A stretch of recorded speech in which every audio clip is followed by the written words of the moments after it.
தமிழ்நாட்டினுடைய விடுதலை போராட்ட வரலாறை பற்றி படிக்கணும்னா, சில முக்கியமான விஷயங்கள படிக்கணும். அப்படி ஒன்று தான் குண்டறை விளம்பரம் என்று சொல்லக்கூடிய ஒன்று. இந்த குண்டறைங்கிறது ஒரு பகுதி.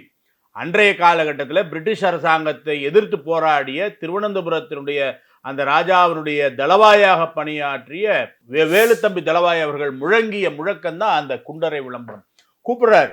என்ன கேவலமான ஒரு வாழ்க்கை வாழ்ந்து கொண்டிருக்கோம். பிரிட்டிஷ் அரசாங்கம் நம்முடைய கோயில்கள் எல்லாம் எடுத்து சர்ச்சாக மாற்ற முயற்சி பண்ணுது. அதுக்காக நம்மகிட்டயே நிதி வாங்கி, அதே வரி வாங்கி நம்மகிட்டயே இது பண்ணி, அந்த வரிய வந்து அந்த பணத்தை வந்து சர்ச்சுக்காக செலவிடுது.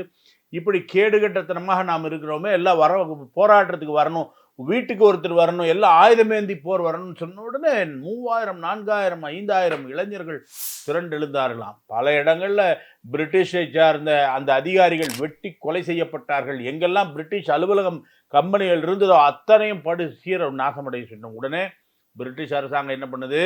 அவருக்கு எதிராக மிகப்பெரிய போரை துவக்குகிறது. அன்றைக்கு இருந்த அவங்களுடைய வசதிகள், துப்பாக்கிகள், பீரங்கிகளை கொண்டு வந்து திருவனந்தபுரம் மகாராஜாவை மிரட்டுகிறார்கள்.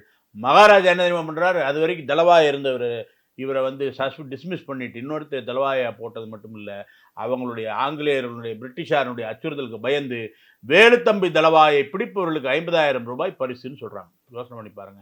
அந்த காலகட்டத்தில் தளவாய் வேலுத்தம்பி தளவாய் அவர்கள் வாழ்ந்த காலம் 1800 காலகட்டம். 50,000 ரூபாய்.